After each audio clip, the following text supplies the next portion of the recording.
Hi, I'm Jesse Hirsh, and welcome to another episode of MetaView. Recorded live in front of a herd of goats with some horses and some pigs are hanging in the background. And today, that good mensch Mike Oppenheim is back to play the role of the radical American wackadoo. I was going to call the title Understanding America, because that is fundamentally what I've been relying upon from you, and we'll probably still have to rely upon from you as we try to make sense of our shared insanity. It used to be that this insanity was kind of isolated and people experienced it on their own. But we've reached a level of mania where we are all part of the shared hallucination. We may be experiencing it differently depending on where we're at and what our relationship is with media, social media, the local barbershop. But these are wild times, Mike. And, you know, before we started, we were talking a little bit about solar power, which I may want to come back to. And I do like to give my guest a heads up before we begin that today the three pillars I've chosen for our chat are money, boomers, and union, which you can sort of see the connection, although there is some randomness to my thoughts as I was thinking before you joined. But we start every episode with the news. MetaViews publishes a daily newsletter, which I published a post. What is it? I wrote it Friday. I guess it was published on Saturday on how Canada can win against Trump. And it's currently doing the modest going viral on Substack. And when I say modest, I think all these platforms, when you go viral, it's like a leveling up. Like the first time you go viral, usually it's modest and then a little more modest and a little more modest. At some point, Mike, if you ever want me to tell you the story of how I got a dog video on TikTok with 18 million views, it's a really interesting algorithmic anecdote. And today's issue was Boston Fights Back, which is kind of a look at how Boston is resisting ICE and creating its own narrative, which is problematic, but interesting. But Mike, you know that this is the opportunity for our guest to share news that they have been thinking about, paying attention to. Could be personal news, could be industry news, could be world news. So what have you got for us today? Yeah, first of all, I just want to weigh in that I actually get most of my news from MetaView News now, and I am a paying subscriber, and if you're not, what is wrong with you? Right on. I actually don't know how, maybe it's a Canadian law, but you charge less than they allow me to charge less. Like, there's a rule on my American Substack that I cannot lower, and I wanted my number to be lower because, like you, I need support, and I do feel support from paying subscriptions, but like you, I'm not looking to set this like weird bar at the number they pay. So anyway, I just want to throw it out there that if you're listening, I support this show that I'm on. Like I fully have allegiance to the spirit of the show, but that's also where I'm going to kind of get nitpicky today. Although, let me just quickly interject to your technical point about Substack. It's because Canada's a developing country, and they recognize that we just don't have the same income expectations as American creators. Sorry, go ahead. Please continue. Do with your nitpicks. Yeah. So I don't have a nitpick, but my news story is... First of all, I was going to come in and talk about, I'm a film major and a filmmaker, and I love film, and I have, it has gotten so bad here in the film world that I didn't watch any of the nominees for Best Picture this year. I didn't even know what they were, and so I woke up today, and when I checked the news, I did look at who won the Best Picture and all that, because I do always try to watch it. Yet again, I feel hopeless and lost. So I'm going to talk about the other news article that made me feel hopeless and lost. Although, can you quickly tell us, because I didn't pay attention either, although I did see some funny clips from monologues and jokes being made, and Adam Sandler saying, "Shadow me." But what won Best Picture? It's called, I think it's like a Nora or a Nara or something. Okay. I honestly, yeah. I've heard the name, haven't seen it. Yeah, and Best Act. Well, now they say actor for both categories, which I'm fine with. I'm not making a transgender joke. I'm making a I'm confused and old joke. But the best actor that is not a male whatever I don't know how they do this anymore, because if it was just one category called actor, I would get it, but they do still pick one that seems to be the kind who would have a hole for the Ken doll to put his Audi in. So I don't know if I already misstepped and lost you your viral cachet that you just worked so hard to get. So or alternatively, you may have, in the Trump world, the Trump social media world, you may have just gotten us our first viral hit right there. Please continue. We jest. Yeah, so I don't like anything that's going on in our world, and I have not liked following the Ukraine or Russia controversy, and I'm not even talking about since the last time it fake started. I'm talking like 2013, 2014, like from that era on. So when Obama was president, I don't like the way we talk to Russia. I don't like the way we talk to Ukraine. I don't like this guy Zelensky. I also don't like this guy Trump, and I don't like this guy Vance. But I'm going to say the following for the news. I now think JD Vance is the person I dislike the most out of every major character. And I have two reasons. One, I'm 43 years old, so this is the first time in my life where someone younger than me has immense power, like in my world, and it's shocking and startling and awful to see someone who it hurts. doesn't represent anyone I know from my age group. He like acts like kids in public speaking debate classes, and when I was 18 would act, who like smelled funny and had trouble wiping properly, and like just like I don't like anything about him, and what he did was more hack and more stunted than what Trump did. Like Trump was actually just being Trump. Like I actually have seen Trump since the 80s. That's Donald Trump. Like he would actually talk to someone that way with or without cameras, I believe. So that, even though it's a shame and awful, and I'm like horrified by everything I saw, the JD Vance show was what I want to talk about today as far as the news. And it's that why impeach Trump at this point? Like you'd have to impeach both of them. And to your point, this is why I will never support anyone saying assassinate Trump. No, not at all. He's far more important alive today. Yeah. And then I read your article. It was wonderful on how Canada can resist, and I was very surprised in a good way by how viral it went. Just because I don't know what makes things go viral either. Like, so I was happy though. I just want to make sure that's clear.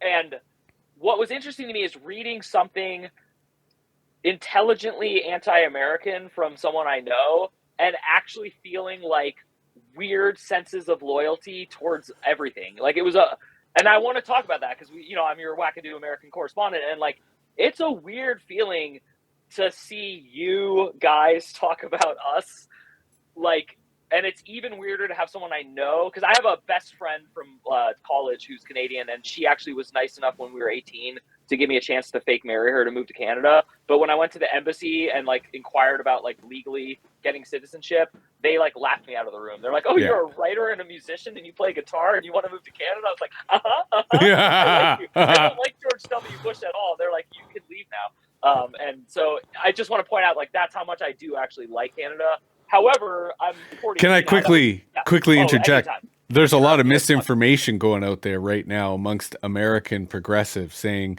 hey, let's go to Canada and, get find refuge status. Let's get citizenship without understanding how strict Canadian immigration law is. And basically no one from America will qualify coming to Canada. Like you can't flee to Canada, American friends. It's just not on the table. Not until the border falls apart. At which point, by all means. But insofar as there is a Canadian it's the customs. Anyway, the Canadian equivalent of the Custom Patrol will not be friendly to a lot of Americans, I'm afraid. No, and I have a lot of stories about that. I have some re-entry and entry stories that like have blown my mind. Like anyone who's like, "Oh, Mounties, they're so delightful and fun." No, they're like as scary as American cops and then some. I have been and they're not Mounties. Like they're a dedicated police force the way Homeland Security is. So they got their own corruption and bullshit. And anyway, please continue. Yeah. So I got sidetracked, but I did just want to explain my loyalty issues, which is that I have actually tried to leave America before, like literally driven across the border, went to Toronto, went to a real embassy, had my passport. Like I'm not effing around here to our audience. However, with that said, I was in my early 20s. I've now seen you guys have Trudeau and all your other weird stuff go on. I've seen like the Kickstarter crisis with the truckers. Like, your country is not America, but like, let's relax a bit, world. Like, and so your article was interesting because it was still like very like Western American, like here's how we fight to keep, and like especially the part about like, and we can reverse engineer like their technology, because there's nothing wrong with what you said, but it was like ironic to me because it wasn't like peaceful. It wasn't like the language of like love and peace, which again, Jesse, I respect you and like you for that. I'm not like, but it was so interesting to read that because I'm like, first of all, I was kind of laughing in a haughty American way. I was like, try your best, make your Chinese EVs, like, you know, it's like, but that's not a real voice in my head. It's just one of the many crazy voices. Anyway, that's what I want to talk about is how weird it would be to fight us in a war to be us. Like, to be first world. Like, it is a civil war, right? And that's the weird part, because as a tangent, I had a conversation with my parents who are in the process of starting to sell their home. I mean, not literally in that it's going to take a while for them to deal with their stuff, deal with their memories, deal with the emotions. But I sort of said to them, you know, the value of your house ain't going to be going up. Like, the scenarios in which Canadian real estate continues to increase are not there, except if there's an American Civil War before they attack Canada. And then there's a lot of Americans wanting to buy property in Toronto like that. But that seemed very slim possibility at this point. But we don't know. And to your point, I was being facetious in that post. I was role playing, but I was role playing in such a way that acknowledges that I don't think enough Canadians are taking this seriously. In the sense that this is not idle chatter. This is not some guy doing this for shits and giggles. This is part of a larger plan. And, you know, as an aside, I am one of the rare people who dislikes Trump, dislikes the Republicans, and also dislikes the entire Russia hypothesis. And I'm not saying that Russia doesn't benefit from a lot of this shit. But I'm just saying it's never that simple. And there's a lot of interests at the table, of which Russia is just one of many. And by turning it into this simplistic conspiracy that he's a Russian agent and Russia's taken over, like, you know, that's where you lose a lot of the MAGA people, right? That's where it becomes this kind of Russian paranoia. So these are difficult times for me, to your point, because there is so much disinformation, but there is so much not disinformation that sure feels like disinformation because it's so fucking crazy that I kind of have trouble making sense of it all. And I struggle in that regard. But you started off, I really liked how you're setting Vance apart from the rest. I took that not just as an analytical decision, but as an intuitive kind of gut decision, because that's kind of how you articulated it. And it made me reflect that, and this is what I like, why I love our conversation so much, because on the one hand, we get to aspire to be better human beings, more enlightened human beings. We get to collaborate on our kind of project to think about these deep thoughts and move forward with them, but to do so with humility and acknowledge how we fall short, right? Yeah. And all the things that, you know, make us human. Because the one I thought is, on the one hand, I like to be open-minded about people. I like to, you know, not so much reserve judgment, but, you know, always give an opportunity to find a new side, to find a new reason to like them, to love them, to get along with them. But I kind of have never hesitated to trust my intuition about people. Mm-hmm. And when my intuition says, fuck no, get out of here, I can never think of a time where I regretted it. And I don't know if I told you this story, and I won't get into it in detail because I think I have talked about it on this podcast. And I can only tell it once every 6 months. Otherwise, it really draws conflict. But like, I met the people who started Ethereum before Ethereum, right? They were giving me Bitcoins. Like, I had all this stuff and I got rid of all of it because I disliked them. Mm-hmm. I just did not like them as people. They just gave me a bad vibe. And so my news for today, which I didn't write about, I will write about, is this American cryptocurrency reserve that that on the eve of the Trump administration sabotaging the American economy, and Bitcoin all weekend was crashing because everyone's panicking.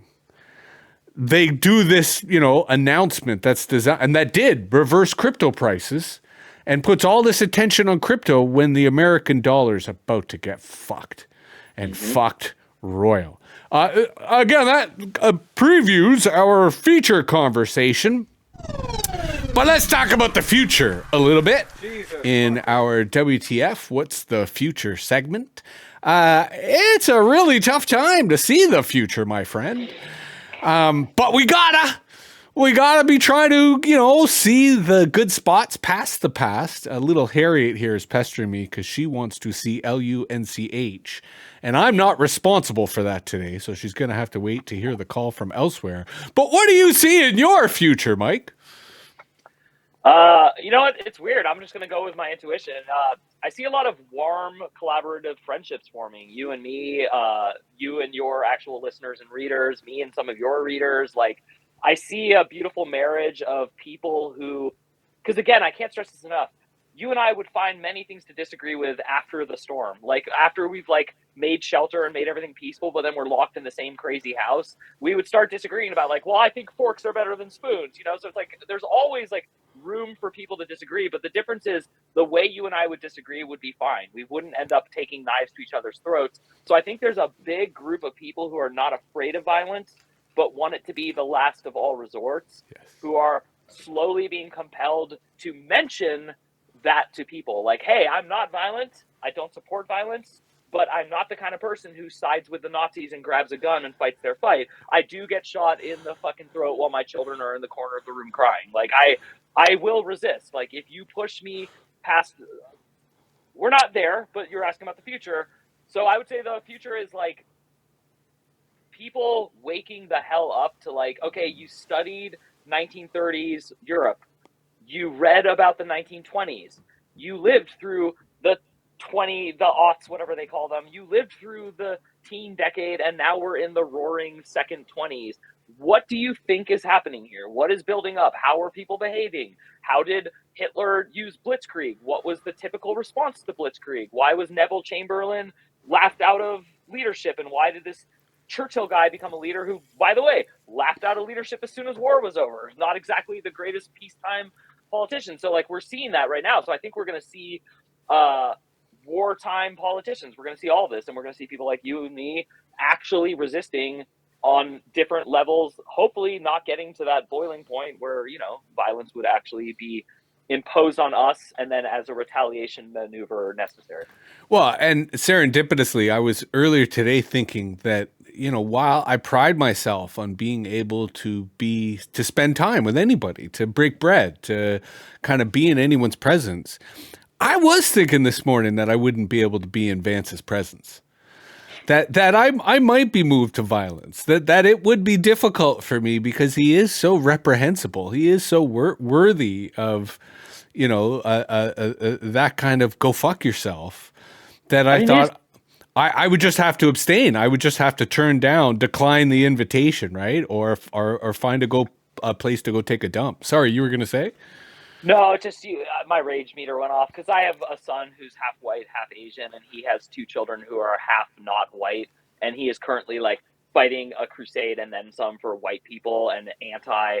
And so that's why I'm I just am horrified by anyone who was a Democrat, wrote about being poor, bootstraps, going to law school, and then now they're siding with every person they hated to get famous and popular and rich by. And now they're there, and it's just it's not an act, but it's an act. To your other point, the other thought I've been having lately is, where on that pre-World War II timeline are we? Because I think about this all the time. Yeah. Yeah, because I love that phrase that history doesn't repeat itself, it rhymes.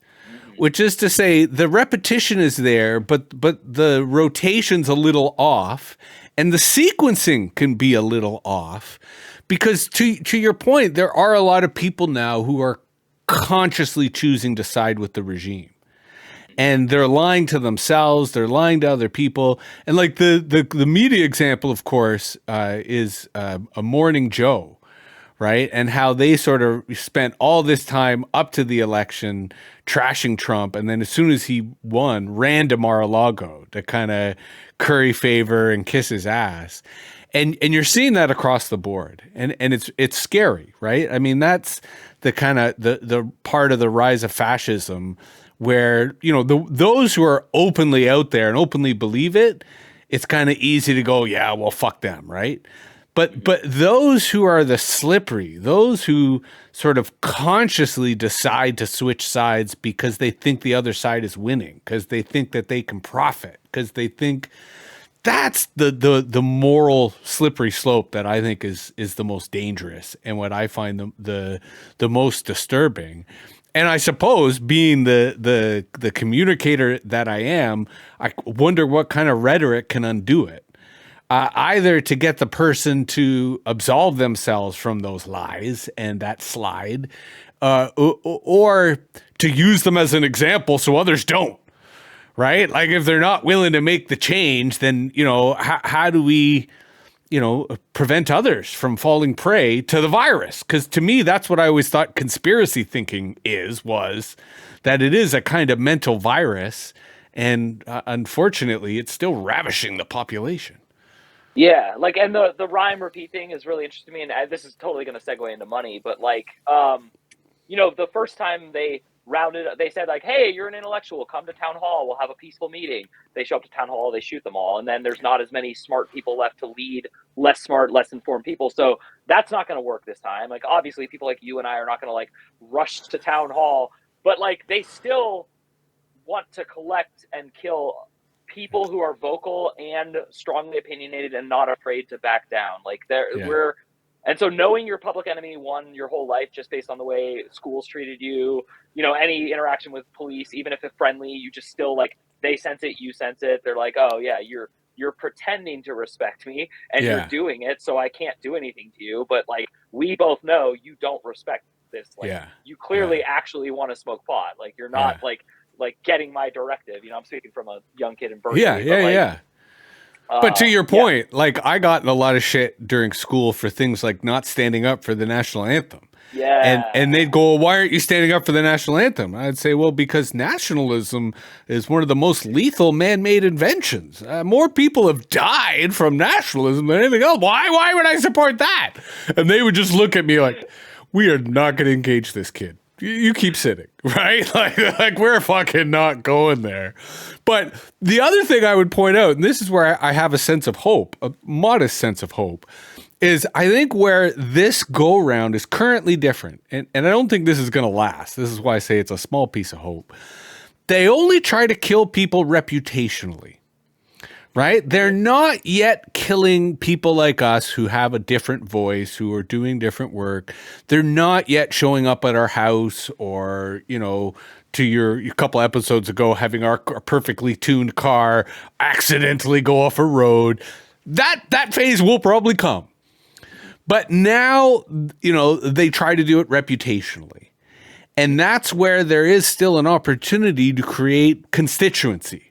Right? Because that's really what I think of in terms of MetaViews subscribers and MetaViews readers, is that I'm building a constituency. These are the people who are going to go to the Free Jesse rally when I'm in jail.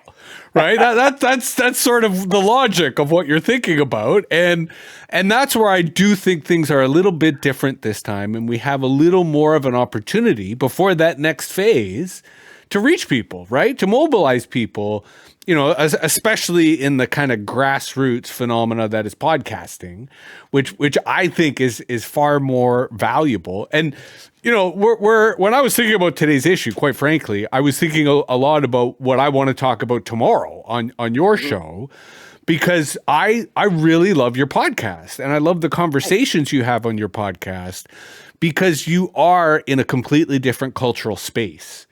than anywhere else in the media that I've encountered. And I say this because I kind of hang out in a couple of Canadian podcasting communities, but one of the podcasting communities I hang out with has a podcast run by a funeral home guy. Like, he owns a funeral home, and the podcast is designed as like a promotional vehicle for the funeral home. And while it is well done, it does not even compare to the work that you're doing, because you're taking it to another level of philosophy and accessibility that I think speaks to the power of podcasting in this kind of revolutionary moment. And that's where we will segue into our feature conversation. And as a quick aside, that video of Prez is dead precisely because of that practice, because she used to love running off into the woods and finding some place to roost. And the fox eventually just showed up and had her for lunch. But she was a fantastic bird, Again, we could defer that until tomorrow. But speaking of death, let's talk about money. Because I've always found that money has the stink of death and the kind of connection to death. I'm riffing right now. This is not actually where I wanted to go. I was initially wanting to talk about money because I think this is going to be the week where we get a sense of the future of money. And this isn't just because of this Bitcoin bullshit and this cryptocurrency reserve. It's because right now hedge funds, and hedge funds are the high temples of money, they are shorting the American stock market because they are anticipating that when the asshole in chief institutes these tariffs, that stock markets are going to crash, that the American economy is going to crash. So I think this is a big week for money. On a bunch of different levels. And again, I don't have much. I don't really have any money. I don't know much about money. I'm repulsed by money. But I have a gut instinct that this is going to be a week where money plays into the big picture. So, Money Mike, the mensch, what are your thoughts on money? You're a really smart guy, a wise guy. I kind of have a hunch I could ask you almost any question, topic in the universe, and you'd come up with something that at the very least is a little different from everybody else. So what's your take on money, Mike? Yeah, I have a lot to say on this, too much, and I understand my role, so I'm going to narrow it, but I'm going to start early and then jump to the end. Let me modify and say, your role is to be crazy. Because that is the radical American wackadoo. The practice that we try to cultivate here on MetaViews, which you are already very good at, but I would encourage you to use this as your gym, is the art and science of the soundbite. Because there is nothing more powerful in our attention deficit society than a powerful, wound up soundbite that you can throw out there and cause fireworks. The future of money is not money. It's your social credit, and your social credit score is all that's going to matter. And the amount of money you have is not going to matter. Your social credit score is what's going to get you access to what money used to get you access to. Now, how does that get created and how does that work? Well, first of all, you could watch this show called Black Mirror, which has an excellent episode about what it'll actually really probably look like. And I think while very few people who have maintained their sanity have watched all Black Mirror episodes, I think everyone's watched that episode.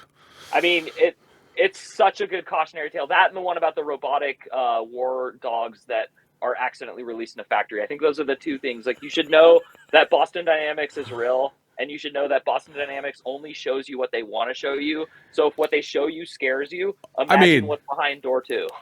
We are getting a little off track, but no, we are. Real dogs are an actual threat, my friend. Like, people don't really, and like res dogs are kind of the warning of this. Yeah. But when American society, and I include Canada in that, when American society breaks down and all these dogs start fending for themselves, they are going to be a fucking force to reckon with. Please, I continue. Yeah, so I grew up in a town full of rich people with parents who not only didn't act rich, but had actively like lost money and made money enough times that they just raised me like a very like middle income kid. So I felt poor growing up, but then when I graduated and went to college, I was aware of the fact that I had immense privilege other people don't have who come across the same way I do. So I can walk in any room and fit in much better with people who don't have money and weren't brought up with money. But I'm also repulsed by and very used to being in rooms with people who have too much money and didn't earn it themselves. With all that said, that's going to explain why my dad is he was like a legal gambler for a while. He's done like a lot of different jobs, but then he switched to investing. That was what my dad did almost all my life. That's why we were That's like, legal woo, gambling. woo, woo. Yes, exactly. And then he would say that, and I'm not like, and my dad is, I love my dad. He's a great man. He's very ethical. He has never voted for a Republican or a Democrat. That should give you a little idea of him. But the reason he's applicable in this situation is he has always believed in holding real gold, physical gold, not the ETF, not attached to the markets. And he said, even if no one's there to buy it, and even if it didn't work, if it did work, you want it. And it always made sense to me. And so when he said why he wasn't getting crypto, his exact reason was, I mean, the dollar is crypto, and so is the euro, and so is any other currency. So if you want to be in a different, like, world storm of that, that's fine. But as my dad said, and he's actually proving right, every central bank is buying a ton of gold. Gold is skyrocketing. They're actually trying to cap it very hard right now. Silver is bleeding up because of it, but silver, the issue is China's not manufacturing enough right now to need as much silver. So silver actually has a real use, whereas gold doesn't. But gold has a perceived use and a perceived storage of wealth. All of this is to say that money is definitely on the way out, but there's always going to be a system for bartering, trading, and communicating. And even more importantly, there needs to be a system where people get to have more than others, because that is an imperative that is built into all of our global societies at this point. Well, I think more specifically, we need to have a system that measures status, because that is primarily the function currently of money, is that money is the measurement of status. And that's where social media on its own is a threat to money, because it is a new form of measuring status, a very flawed form. And I think that's why a lot of people still abstain or reject it. But I think we will continue to iterate in these types of metrics of status. And the more people who consent to them, or the more that it is imposed upon people, the more that system will take its place. So a brilliant answer. And I want to kind of force you to bend that theoretical into a practical by speculating really on the political weeks and months to come, because here's my kind of hunch. It's not even a hunch. It's half thought that I would love you to help me with. I kind of suspect that the logic of the Trump regime right now, given who they represent, given who they serve, is that the impact of tariffs on prices of American goods, especially cars, won't mean shit to the rich. That if you got enough money, it's really like if the price of a car doubles, that's nothing to you. If the price of your groceries triples, that's nothing to you. Am I correct in thinking that we may have such a bifurcated American society that we've finally come to the point in which the ruling class is not just literally ruling for the rich, but like they're basically going to say, go fuck yourself to everyone else, in the sense that they're going to allow the economy to tank, because to them, the price increase really will be negligent? Yeah, okay, so they can allow the economy to tank only if they don't plan on having a legal election in 2020. Which is my assumption. Yeah. So okay, right? So as long as we're on the same page on that, which I am. Yeah, because there'll be two wars. There'll be the wars against the cartels in Mexico, which, will be like Afghanistan but way worse. And then there'll be the war in Canada, which won't be as messy, but it won't be resolvable either. Right? Like there will always be war in Canada insofar as America is here trying to be here at all. So actually you're touching on exactly where I'm conflicted to give an exact answer for my speculative abilities in the 8, 10, and that's, let's say up to 2 years from now. Yeah. And that's where you can give multiple answers, right? Because I like to think about futures in terms of probabilities. Where there's a chance this will happen, but there's also a chance this will happen. So the weirdest thing when history rhymes or repeats or whatever, to understand is it was very different in the Napoleonic Wars, how you conscripted soldiers to fight, and then it was very different in the draft wars, meaning like all men of an age have to be drafted. A lot of people dodged the draft in World War II in America. That's something our country doesn't talk about or like to advertise, but it was not as popular as people think. And there were plenty of, like, Vietnam had more, but it still was enough that it was a big, big, big issue. Well, and Also, the difference was yeah, Vietnam, they televised the draft yeah, dodging versus yeah, in World War II, it was easier to suppress it. yeah. So they're having trouble suppressing resistance, but here's the main caveat for like where things could go very wrong for Trump and Vance. No matter what, you need young people who are willing to die, and they need to be willing to go into American homes with guns and point them at Americans. That's a really hard sell. It's one thing to tell young white Aryans that you're going into the homes of non-Aryans in an era that where nationalism hadn't really taken its grip yet. But telling Americans being American isn't a real thing is going to be a hard sell, actually. Well, It's and not going to be easy. that's what we're Yeah. witnessing now with immigration, right? Is they're Yeah, trying to exactly. say, Yeah. and to your point, it is driven by white supremacy, but whether they'll be successful or not is a crucial litmus test. Yeah. So that I say all this with like a good heart, not a heavy heart. It's the Yeah. opposite. Like I actually know enough people in the military who literally would never they would not obey those orders. They would Mhm. actually say, no, like I can't, like I enlisted to do X and Y and I had a problem with Y, but Z, not at all. So like Mhm. X is, hey, there's a real war with a real enemy, go in there and fight. Of course, any soldier who signs up would do that. Y is more like, this seems political, but we have explained the domino theory to you enough times that you should just listen and trust our strong, so that still can work on a lot of people. But this So is money, where, again, the cartels strike me as a very easy, legitimate target for the regime to focus on. The yeah, collateral damage of that will be obscene and yeah, insane. And to your point, the cartel, like it will be a war in America because the cartels are not going to limit the battleground to Mexico. okay, Right. good And point. and that's where I agree with your logic, because the other thing I love about the American military is it is currently, in present terms, one of the largest socialist enterprises in the world. Right. Because if you think about the average person who gets admitted to the U.S. military, they get free food, free housing, free healthcare, right? Free training, right? All sorts of safety. Like the American military is literally breeding socialists within its own ranks.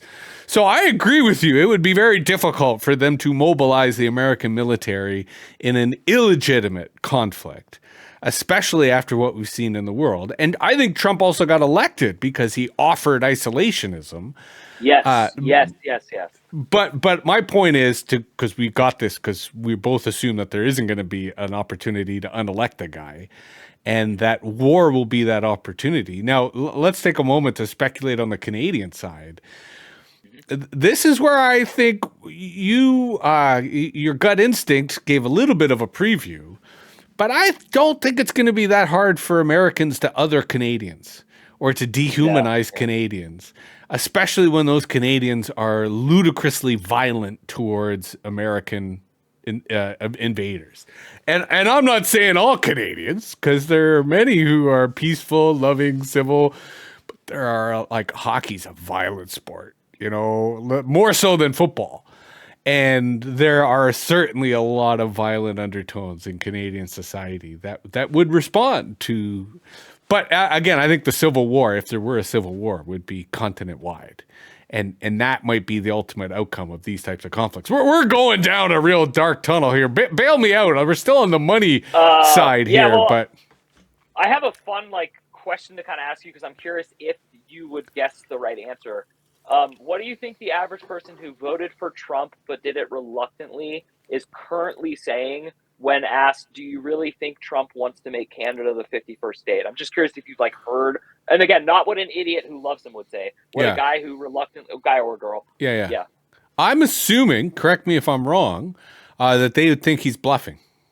yes, it's a negotiating tactic. Is all Yeah, you need to know if you're Canadian. That's yeah, all that all the current Trump loyalists.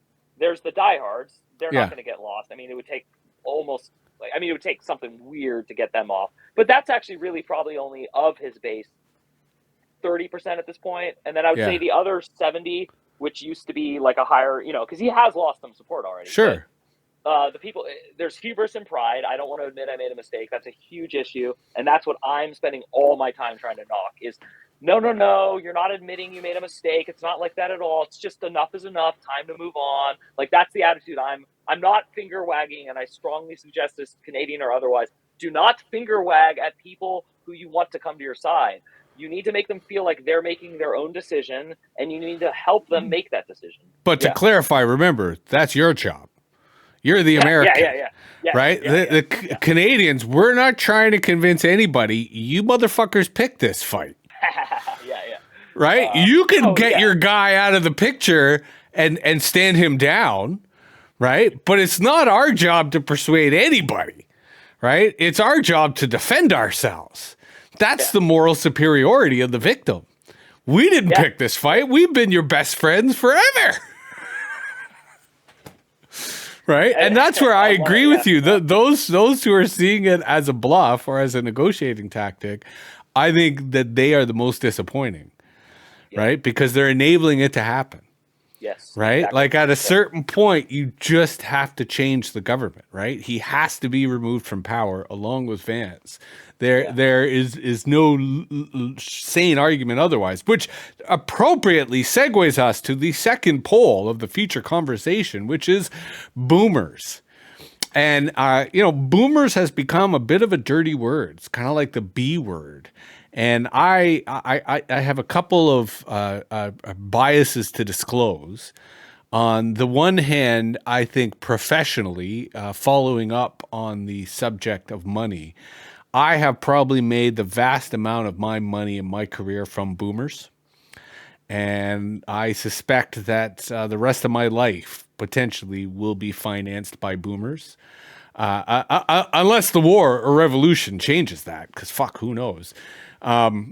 So I've always been kind of partial to boomers. I've always spent a lot of time consuming boomer culture, and I probably know boomer history as well as, someone of my generation would. But at the same time, I'm really starting to get a bad vibe, a kind of bad feeling about how all this boomer stuff goes. And while I have prided myself my entire life on kind of fighting against ageism and really doing my best to dispel all the stereotypes about age, and I think about generations a lot because of your podcast. Mm-hmm. What are your thoughts on boomers, Mike? I'm conflicted now myself, and as an extension of where our conversation has been, a lot of MAGA supporters are boomers. To what extent do we need to be reaching out to boomers to help them understand the role that their wealth, the role that their influence? I'm starting to babble here. Bail me out, Mike. Boomers. Yes. Growing up, my best friend was an in-the-closet gay guy who I didn't know was gay. No one did. He was like the real deal, like one of those guys who definitely I didn't even after he told me, I was like, really, and the reason I'm bringing this up is so he came out of the closet to me and his other best friend when he was about 20, 21. So this is 2002, 2003 ish, and at that time it was illegal to get married if you were gay in America. And I said, this is ridiculous. When is this going to change? And he said, I'll never forget it, when all the boomers die. And so that was the first time I heard boomer and associated it with not wanting to change the world for the better. And so I will start with that, but then I will immediately say my parents are boomers. They have always supported gay people's right to get married. They've always supported your right to do drugs in your own home and be crazy and walk around naked with people. And, so it's like, I'm very conflicted because, as you know from my podcast, I ask intentionally every guest, what generation are you a member of? If they don't know what a generation is, I'm like delighted. But the only thing that I never really hear, thank God, is I am this and it's the best, But a lot of the boomers say it now. Like over 4 years, I've heard a shift in the way baby boomers answer this question. Some of them are like, well, I guess toe twirling into the floor, I'm a boomer, because they're ashamed now. So the OK Boomer campaign run by millennials, first of all, millennials are now getting OK Millennials by Gen Z. Thank God. I love that. I think that's hilarious. Because seriously, a giant, I'm allowed to swear, fuck you to anyone doing that to anyone. So ageism works in two directions. And the reason young people tend to get mad at old people is it seems to be coming straight down at them. I have two little kids. They could accuse me of ageism. I didn't let my girl throw the bread against the wall this morning and demand a waffle and tell me to go fuck myself. So clearly I am an authoritative older asshole, like to my literal like 3.5 daughter. So I get it. I also like thought when I was young, I would listen to like Op Ivy and, you know, Rancid, and I would like sing like lyrics that talked about old people sucking. So with all that said, the boomers are a precious part of the world because they did actually change the world. And like it or not, they changed it in mostly ways for the better. Then they stopped changing it. That's my issue with boomers. They became yuppie. Yuppie is a boomer who stopped being a hippie. So boomer all the way through. So let me riff off that because, you know, I'm good. I don't know about that statement of whether they changed the world. What if the world was changing and they were just there to be part of it? And what happened in the 80s is they got insecure and they flipped, right? And all of a sudden got to be yuppies and got to be part of the kind of Reagan culture and the 80s culture, given that in the 60s and 70s as a generation, they were the counterculture. And this is where and we can talk about this tomorrow, my skepticism of generation is not so much in the falsity of the grouping, because I think there is some value in the grouping. It's the falsity of the agency, the idea that generations do anything, right? Or that they change shit. I don't think they do. I think that they are witnesses to change, right? In the sense that they're there, they're part of it, like they can comment on it. But I kind of feel that change happens on a larger scale that maybe we don't perceive. And that's where I am a little conflicted, because on the one hand, I do want to absolve the boomers who are now feeling guilty, who are now saying, you know, we fucked up. This is our fault. And on the one hand, I also want to say, well, you did kind of fuck up, you know, and we can learn from that. And there's, you know, humility there. So I'm conflicted because I can play either side. I can make either argument. And the reason that I'm interested in this is not just because fundamentally I think boomers need to play a role in dealing with this political crisis we all find ourselves in, right? Like, I will acknowledge there are a lot of young people who support MAGA, who support Trump, who support white supremacy. The same way there's a lot of young people who are ready to take to the streets and ready to sacrifice their physical well-being to stand up for all of us and all of our rights. But boomers vote, and boomers have money, and they have resources, and they have attention. Because the piece I haven't fully written, and I'm still working it through, is what I articulated earlier about how they're not trying to kill us anymore. They're trying to, you know, kill our reputation. We are in a media society. We are being led by a media dictator. And so much of our behavior, our culture, our resistance or lack thereof is media-centric. And the baby boom, we're the first media generation. And the only reason CNN still exists today is because of the boomers. Well, right? Real quick, just because the media generation, there's a little bit off only in that the 1960 election, which is considered the media election of America, where John F. Kennedy famously was on TV televising the debate, and people were captured by his handsomeness and his charisma. Those people were not boomers. There was but the boomers were there. Okay, they like weren't. They yeah. weren't a voting age, because again, this is where I disagree with that analysis, right? Like, okay. Yeah. The victory in 1960 was not due to television. Okay. It was due to Joe Kennedy and the connections that he had. I would definitely agree with that. Yeah, like, power is power, right? Media power is different than power, right? Okay. Power, this is why there's this whole adage, you know, information is power. No, information is information. Power is power. Right. And that's where I think, because the baby boom was such a media-centric generation, they told that story at the 1960 election, because they were watching the television as 10-year-olds.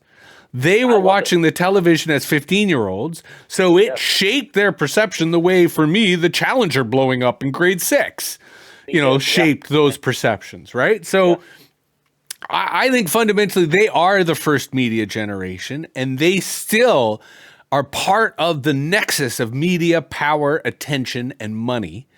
And I'm really curious before they die, because some boomers are not going to die for a couple of decades yet, whether they flip back, whether there's an opportunity to reach them and get them back on side with, anti-authoritarianism, to just take a big umbrella, let alone a better society for all of us. Thoughts? Yeah, let's put a real focus on, because I've wanted to bring it up actually 3 times for different reasons now, but like, how much is medical technology going to actually keep us alive? Like, we know the average kid born today is supposed to live to be over 100. The average. I mean, that's like if you don't believe that, you're the same person who said the internet won't work, cell phones won't work. Like honestly, if you don't believe these projections at this point, I don't know how you understand, like, if we think it, we do it. But the moon landing happened, what was it, 60 years after the first plane flew? Like, I mean, it's crazy how quickly we dream of things and accomplish them, which, speaking of coffin talk, this is my wheelhouse. Like, we can pretend all day, and I know you're not like this, but that all that matters is here and this and that, but we know we get funny feelings. We know we have intuition.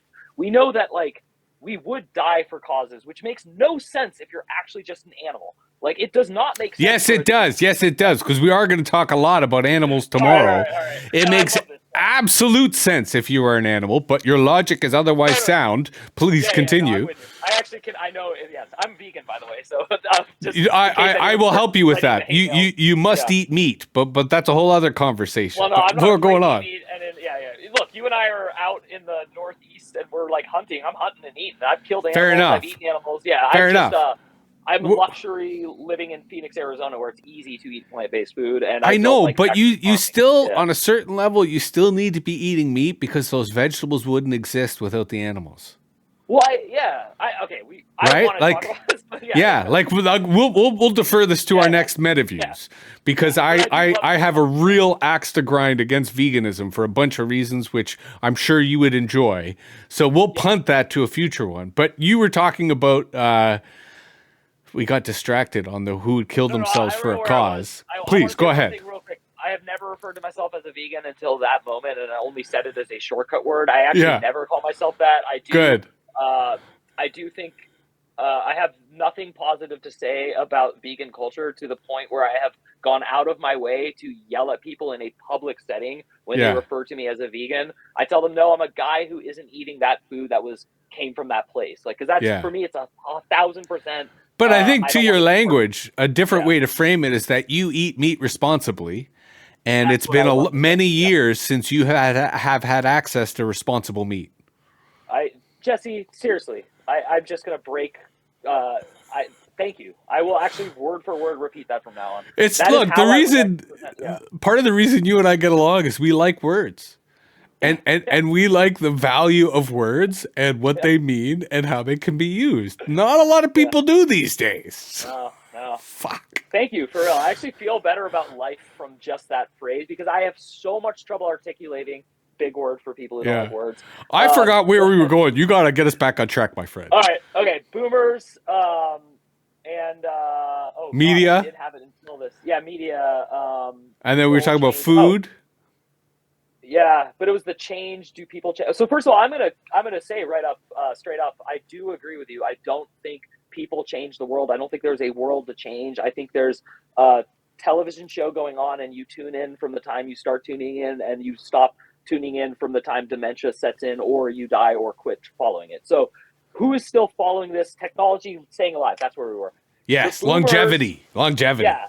So what no one thought of when Joe Biden was failing in front of us, like, cognitively, is that Trump, who's never had a drop of alcohol in his entire life, I cannot stress this enough to people, that's not a coincidence. Like, as much as you want to hate this guy's guts, his older brother died of alcoholism, and he made a very intelligent decision to never drink. And that is why he can eat McDonald's food and be overweight and still have his cognitive function and his persona. So, like, the reason he's probably going to actually live long enough to run multiple terms, if he runs because I do, by the way, think that he will legally win election after election. I do think that he's that type of guy. I don't think he's going to, I will debate that in the future. I could see either going on, but you were talking about longevity, the correlation to not a lot of alcohol. And so this matters, I think, because boomers are not just going to die the way my friend thought. And so if they're not just going to die the way my friend thought, that means that we need to include them, which means we need to speak not negatively at the very least about them, and we can't other them, and we have to them stop it and come together. So my solution to the boomer issue is, one, have some respect for people who tried hard, even if they failed, and have respect for people who are still trying.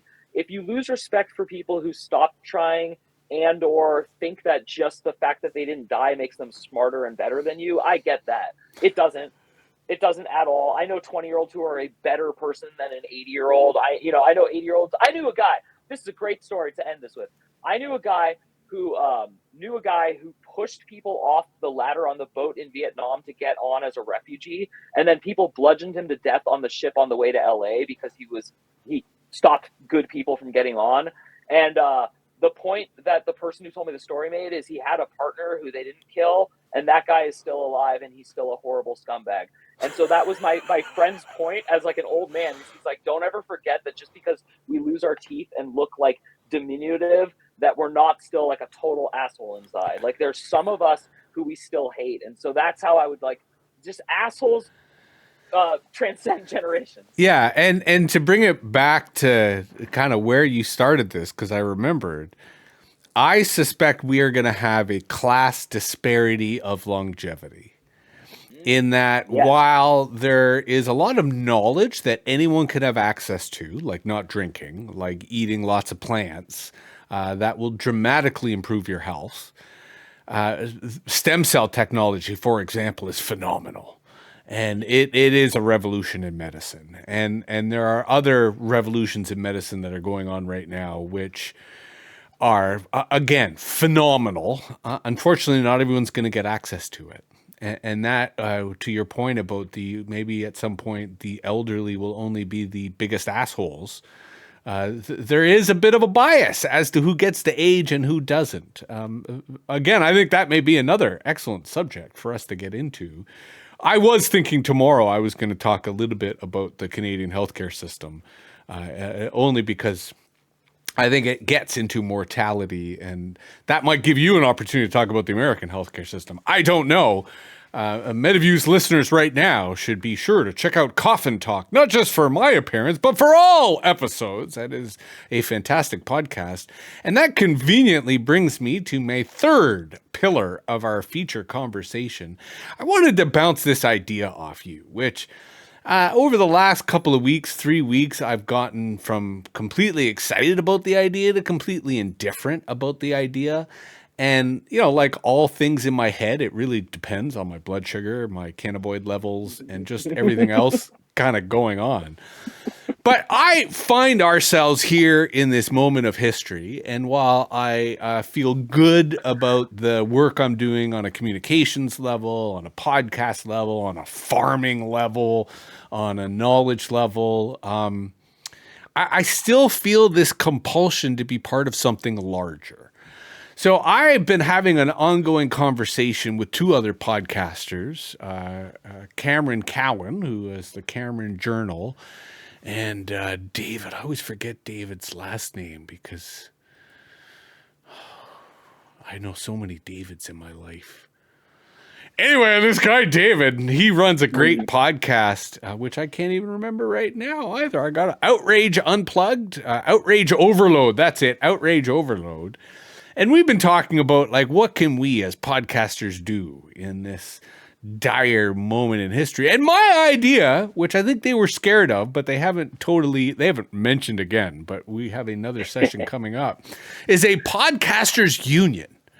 And this would basically be a union for people like you and I, where, like, we are the labor of our show, right? And we should have a union that allows us to scale up, that fosters education, that, organizes mutual aid, that, potentially allows us to take political positions, like enabling the podcasters not be imprisoned, or when that happens, to demand freedom for the podcasters who have been in prison. And I had some, so that was when I was sending you those thoughts of, like, do you use a messenger? Yeah. Right. Yeah. I was starting to think about that, but again, the enthusiasm, the ebbs and flows of is this a good idea or is this a bad idea? What are your would you be a member? Are you interested in a podcasters union? Any thoughts, spontaneous responses to this half-baked idea that I have thrown upon you rather spontaneously? Well, I have three answers and two are very quick. One is I tend to take the Groucho Marx approach to groups, which is any member that would have me, so that's a hard sell. But two, any group that Jesse Hirsh starts, I want to be a member of. So it's like I'm torn between those two weird answers. And then my third answer is one of my best friends ever became a teacher, and he was the best teacher in his school his first, second, and third year.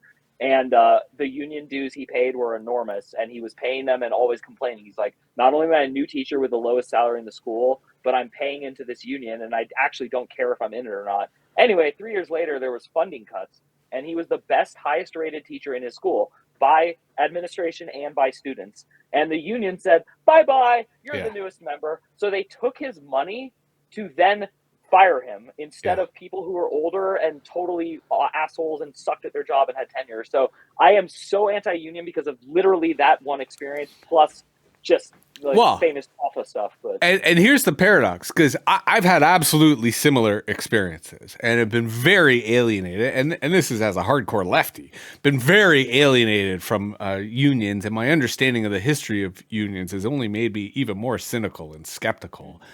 And that's why I kind of want to do this different. And the paradox, too, of a podcasters union is we're all kind of capitalists, because we're all kind of entrepreneurs in the sense that we're not working from somewhere else. Because there is iHeartRadio has a union for their podcast staff. So there actually are some actual unions who represent podcast workers.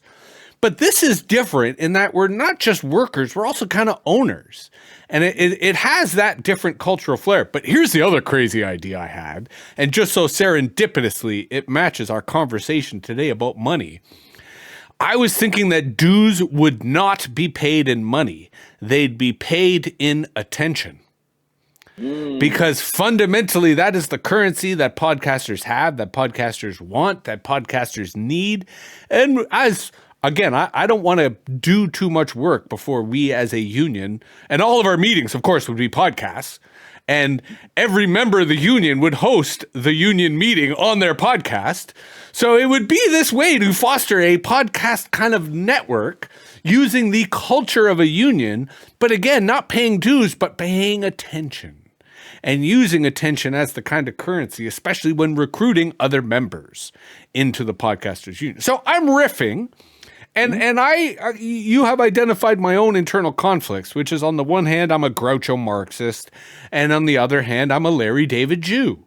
So that's a very potent combination that has left me alone on the margins doing my own thing. But that also makes me vulnerable when the state starts rounding people up. And I'm already starting to figure out who do I need to have to promote the Free Jesse campaign or the Free Mike campaign. So again, I'm still in the brainstorm phase, but your reaction is encouraging. Other comments or thoughts before we roll to shout-outs? Yeah, I would just say that the only other issue I can see is what about the podcasts that are promoting the very ideas that you and I are against? How is this going to work because you can't say only podcasts on the left or moderate or this angle. And then if you include the right, they would be actively preaching against unions. So there's I do agree with it in theory. And the attention part is where it would work.